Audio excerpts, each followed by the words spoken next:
Hola, bienvenido a la sesión número 5. Estamos ya en la sesión 5 en estudiando la segunda carta de Pedro. Qué bendición que ahora en capítulo 1, versículos 16 al 18, vamos a descubrir más acerca de nuestro Señor Jesucristo.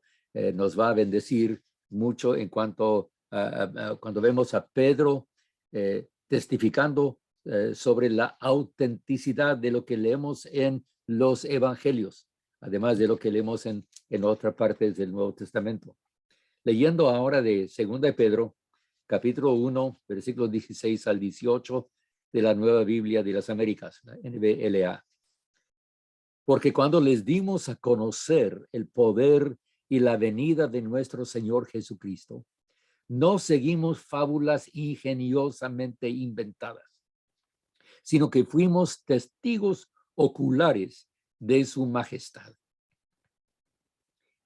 Pues cuando él recibió honor y gloria de Dios Padre, la majestuosa gloria le hizo esta declaración: este es mi Hijo amado, en quien me he complacido.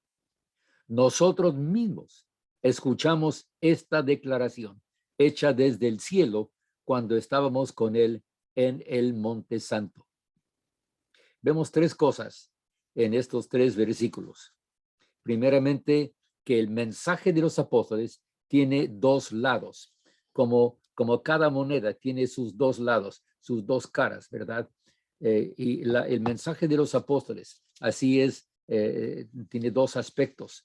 Primeramente, es historia verídica, no es fábula inventada por seres humanos, como dice Pedro, como los mitos de los paganos, las religiones misteriosas que eran tan populares en el día de los apóstoles. Pero también, del otro lado, también tiene un lado, un aspecto divino. Esto es la revelación que tiene que ver con la fe y la gracia de Dios. De verdad, podemos ver que la palabra Jesucristo, esa unión de Jesús y Cristo, también indica su humanidad, Jesús el hombre, y Cristo, el Cristo divino, el Hijo de Dios. Entonces vamos a ver estas dos cosas. Segundo lugar, vemos aquí que Pedro está diciendo que él es testigo ocular de lo que ocurre. Eh, eh, la vida y las enseñanzas de Jesús. Pedro menciona un solo evento en toda su experiencia con Cristo. De todo lo que él experimentó con Cristo, podía haber escogido los milagros, la multiplicación de los panes, la pesca milagrosa y levantar a los muertos. Pero Pedro escoge una sola escena, una sola experiencia para ilustrar o para confirmar la verdad de lo que él está diciendo acerca de nuestro Señor Jesucristo y el mensaje del Evangelio. Él dice que es testigo ocular y luego escoge ese evento de lo que podemos leer en Mateo, Marcos y Lucas. Mateo 17, Marcos 9 y también Lucas 9. Vamos a leer el pasaje de Marcos capítulo 9. Marcos 9, comenzando con el versículo 2. Así vemos en mi Biblia, 6 días después de haber anunciado por primera vez a los discípulos que era necesario para él eh, eh, padecer, morir, sufrir, etcétera. Entonces, dice Marcos, seguramente en la tradición de cómo lo predicaba Pedro. 6 días después, dice, Jesús tomó a Pedro, a Jacobo y a Juan y los llevó aparte solos a un monte alto. Allí se transfiguró delante de ellos. Sus vestidos se volvieron resplandecientes, muy blancos como la nieve, tanto que ningún lavador en la tierra los puede dejar tan blancos. Y vieron a Elías y a Moisés que hablaban con Jesús. Entonces Pedro dijo a Jesús: Maestro, bueno es para nosotros que estemos aquí. Hagamos 3 enramadas, una para ti, otra para Moisés y otra para Elías. No sabía lo que hablaba, pues estaban asustados. Entonces vino una nube que les hizo sombra, y desde la nube una voz que decía: este es mi hijo amado, a él oíd. Y luego cuando miraron, no vieron a nadie más con ellos, sino a Jesús solo. Hasta el versículo 8. Entonces era un grupo selecto que Jesús escogió, que lleva parte. Solo 3 de los discípulos: Pedro, Jacobo y Juan.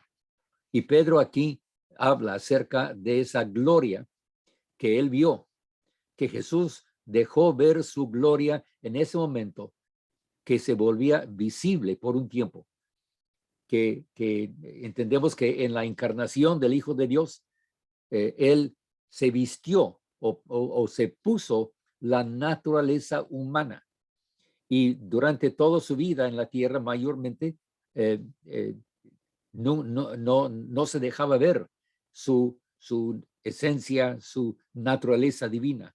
Pero en esta ocasión sí, estos 3 discípulos vieron su gloria, que se vuelve visible.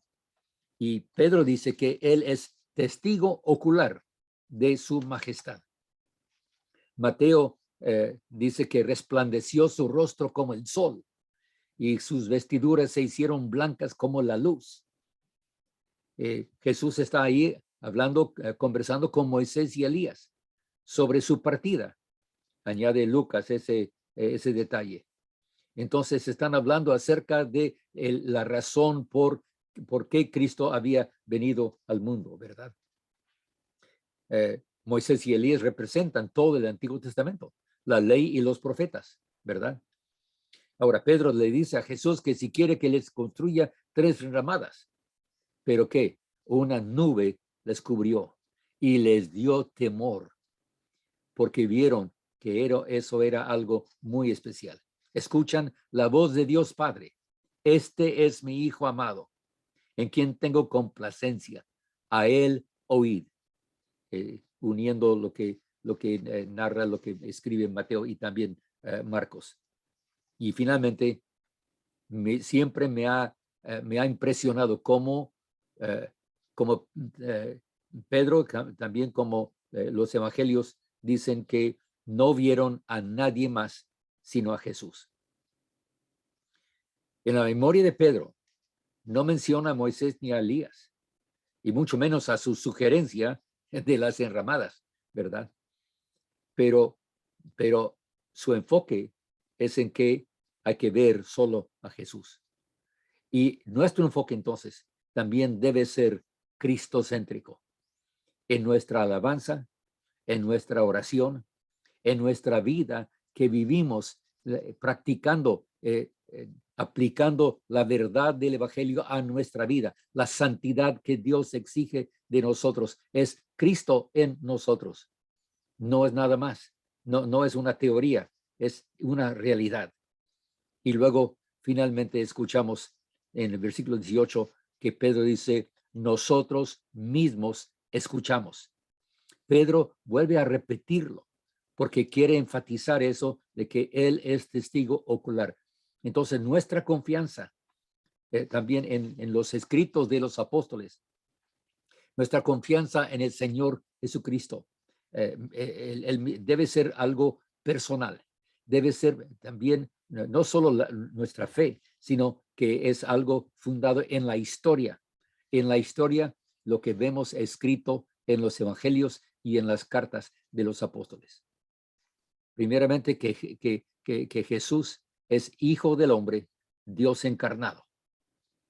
Y luego que Él es el aprobado del Padre como el Mesías prometido, cuya muerte expiatoria lo califica como el único mediador entre Dios y los hombres.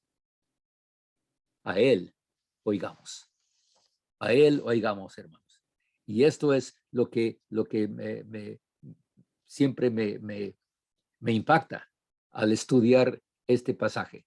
Vamos a ver en los versículos que siguen, en la siguiente sesión, cómo el resultado de esto, que tenemos una palabra profética y podemos confiar en esta profecía, esta proclamación de la palabra de Dios.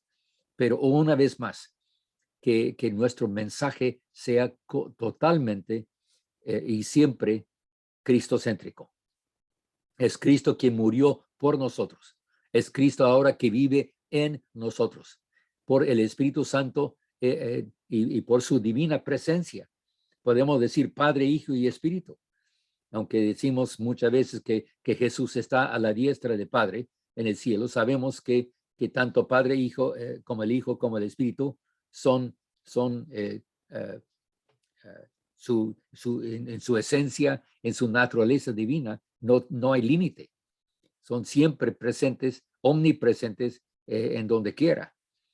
Pero podemos decir que sí, nosotros los cristianos creyentes, si de veras andamos como seguidores de Jesús, entonces tenemos que decir su presencia en nosotros. No solamente lo que, otra vez, basamos en lo que Cristo hizo por nosotros en la cruz. No hay duda acerca de eso.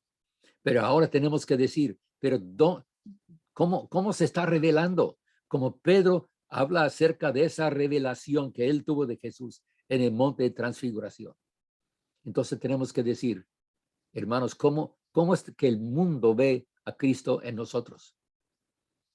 Estamos revelando así a un Cristo divino que transforma nuestra vida, así como fue transformado, transfigurado ante Pedro, a Jacobo y Juan. Yo sé que nuestro rostro no va a resplandecer, quizás no vamos a tener aureolas. La gente no nos va a ver así como algo milagroso, pero nuestra vida debe demostrar la presencia divina, milagrosa, transformadora de Jesucristo en nosotros. Y esta es nuestra meditación hoy. Soy el doctor Leroy Lindsay, su hermano en Cristo, y espero también poder compartir en la siguiente sesión los versículos que siguen. Amén.